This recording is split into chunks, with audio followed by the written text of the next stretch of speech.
सम्माननीय doctor Amit Nath ji, doctor US Shekhawat जी, दोनों personalities ये सारे हमारे राजस्थान और पंजाब का मान है।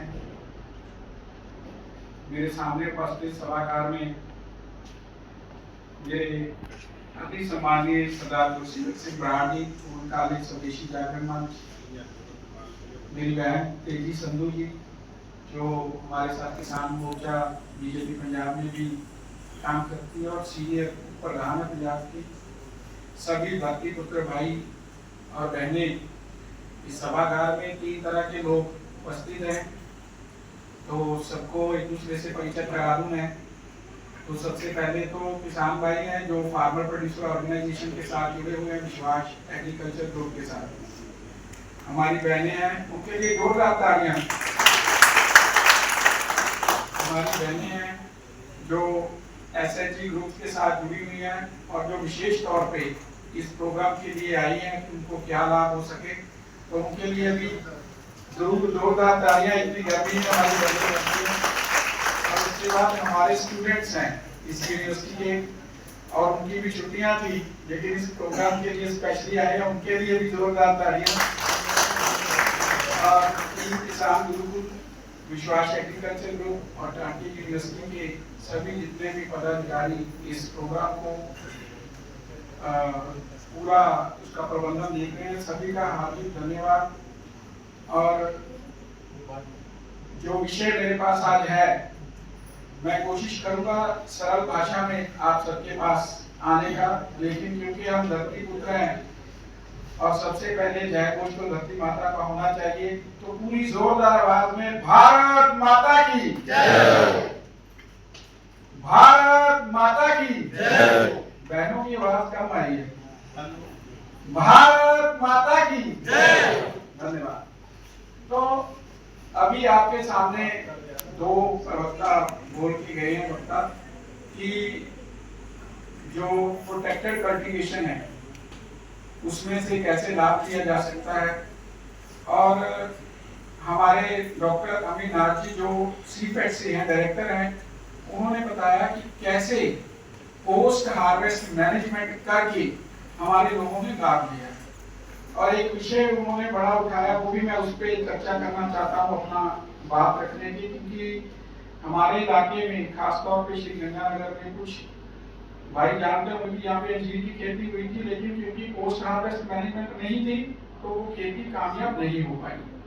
और गाजर का भी हम जानते हैं कि हम गाजर बेचते हैं तो हमारा रेट कम हो जाता है, क्योंकि पोस्ट हार्वेस्ट मैनेजमेंट सोल्यूशन नहीं है, इसीलिए रेट जो है वो बिचौलियों को मिल जाता है, किसान को नहीं मिलता। तो ये सारी चीजें इस जगह पे आके खड़ी हो जाती हैं कि हमें पोस्ट हार्वेस्ट सोल्यूशन चाहिए।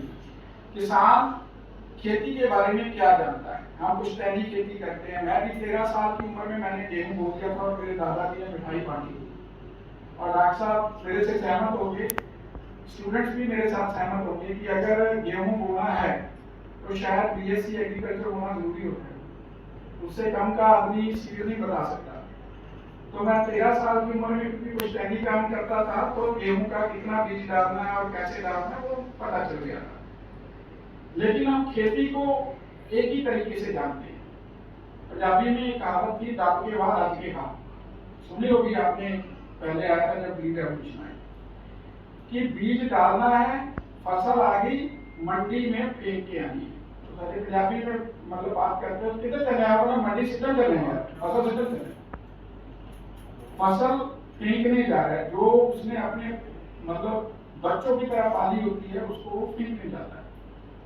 तो हम उसको पूरी खेती मानते हैं कि यही खेती है भाई, यही खेती है। आज तक हमें यही पढ़ाया गया, चाहे ग्रीन रेवोल्यूशन आ गई तो भी यही पढ़ाया गया, केस में गए तो भी यही पढ़ाया गया, सभी जगह पे यही बताया गया, यही संपूर्ण खेती है।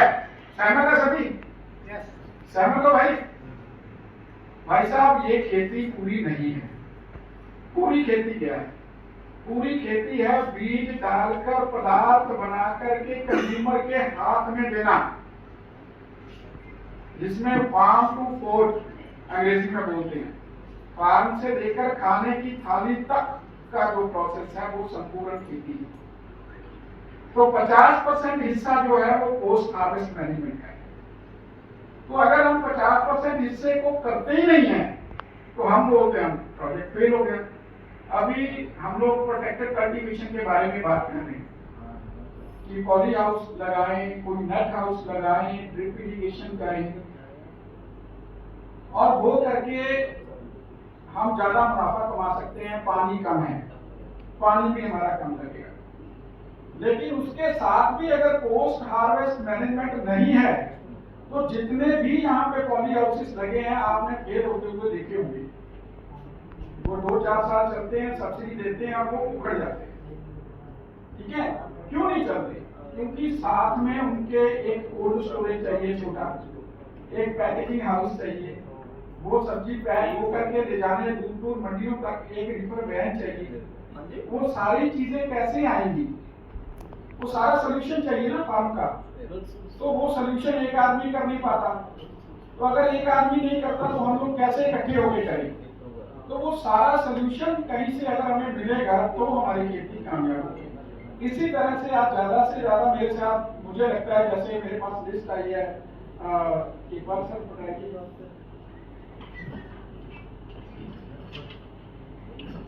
Thank you. कि ज्यादा इनमें से मैं किसान भाइयों को जानता हूँ, विश्वास एग्रीकल्चर के जो गोट फार्मिंग करने वाले किसान भाई यहाँ पे आए हुए हैं। मैं खान साहब को अच्छे से जानता हूँ, के आधार पर वो 4 महिलाएं वहां तक का उद्योग लेके जा सकती है। ऐसा ही किसान भाई, तो ये जो एफपीओ की संरचना है हम कर रहे हैं टाटा यूनिवर्सिटी से और आईसीआर के साथ मिलकर के, ये इन चीजों के साथ आपको अपने आप को जोड़ना होगा, क्योंकि हम अकेले कुछ नहीं है, लेकिन एक समूह के तौर पर हम बहुत बड़ी ताकत है। चाहे हम लोग प्रोटेक्टेड कल्टीवेशन में अभी जो कोई किसान भाई यहाँ पे बैठे हैं, जो कर रहे हैं या करना चाहते हैं, या जिनका हमारे साथ रजिस्ट्रेशन हो चुका है, जो हल्दी की खेती करना चाहते हैं, इसमें जहाँ दूसरे कैप्सिकम की करना चाहते हैं, वो कोई भी मतलब किसी भी तरीके का प्रोडक्शन करना चाहते हैं, हम सिर्फ प्रोडक्शन तक सीमित नहीं है। और हमने अभी एक प्रोजेक्ट कर रहे हैं जो अभी डिस्कस करना है हमें टाटा यूनिवर्सिटी के साथ, और वो बहुत दोनों में होगा, क्योंकि आप गोट फार्मिंग में हमारे साथ हैं। गोट फार्मिंग में, एनिमल हस्बेंड्री में भी हम लोग एक क्लस्टर डेवलप कर रहे हैं और एक प्रोटेक्टेड कल्टीवेशन में भी कर रहे हैं, और दोनों क्लस्टर जो है यही टाटा यूनिवर्सिटी के, हमारा बहुत बड़ा फार्म है यहाँ पे, पूरा एक मॉडल फार्म बना है। आज आपको वहां पे ले जाने की व्यवस्था भी की हुई है खाने के बाद, कि हम आपको अपना फार्म भी दिखा सकें।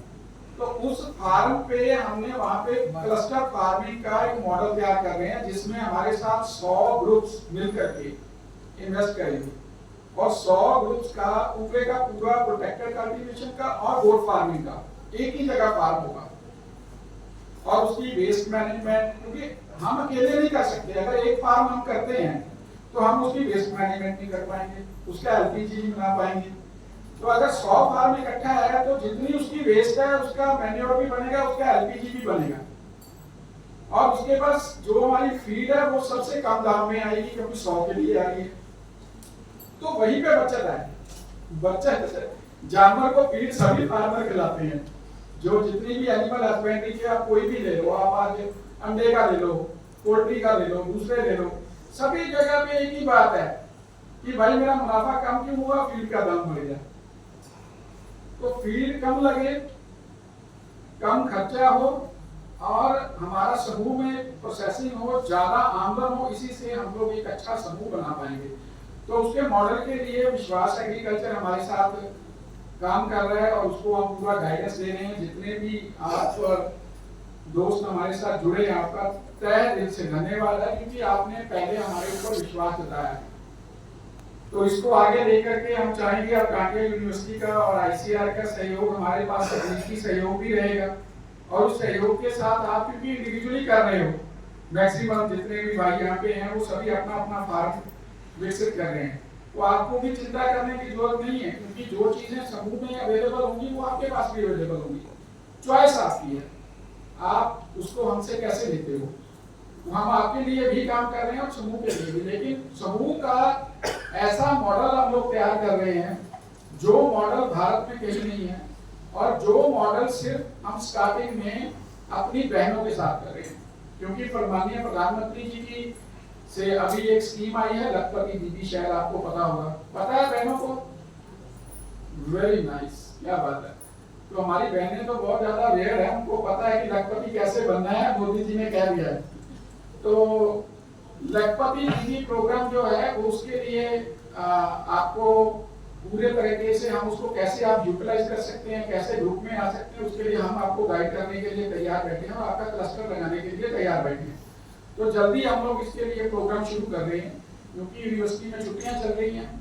तो प्रोग्राम को लॉन्च करने में हमारी कोशिश थी कि हम यहीं पे लॉन्च करें आज की गोष्ठी में, लेकिन उसके लिए कुछ अप्रूवल चाहिए, कुछ चीजें अभी बाकी हैं, कुछ लीगल प्रोसेस, क्योंकि कोई भी चीज है यहाँ में यूनिवर्सिटी में ऐसे नहीं होता कि हमने आपको बोल दिया शुरू कर दिया। तो उसका पूरा एक लीगल प्रोसेस होता है और लीगल प्रोसेस के साथ हमको आगे जाना होता है। तो वो अप्रूवल लेकर के फिर आपके पास आएंगे और उसको आगे करेंगे। लेकिन गोट फार्मिंग में क्योंकि ज्यादा से ज्यादा भाई आ रहे हैं, तो मैं दोबारा अपना विषय ये रखना चाहता हूँ, क्योंकि गोट फार्मिंग का क्लस्टर बनाना और सोचना, पहले तो सोचना बहुत बड़ी बात है, फिर बनाना उससे बड़ी बात है, वो इतने लोगों को इकट्ठा करना। और उसमें आप जिन लोगों ने इंडिविजुअली अपने फार्म डेवलप करने हैं, नेशनल लाइवस्टॉक मिशन में गोट ब्रीडिंग फार्म आप डेवलप कर रहे हो गवर्नमेंट की इंस्ट्रक्शन के हिसाब से, तो उसका बहुत बड़ा महत्व होने वाला है। महत्व क्यों होने वाला है? क्योंकि जो फार्मर हमारे क्लस्टर में लगाएंगे आगे चल के, तो उनको जो भी जानवर चाहिए होगा वो इंडिविजुअल फार्मर ही सेल आउट करेगा, क्योंकि उनका ब्रीडिंग का ही काम है।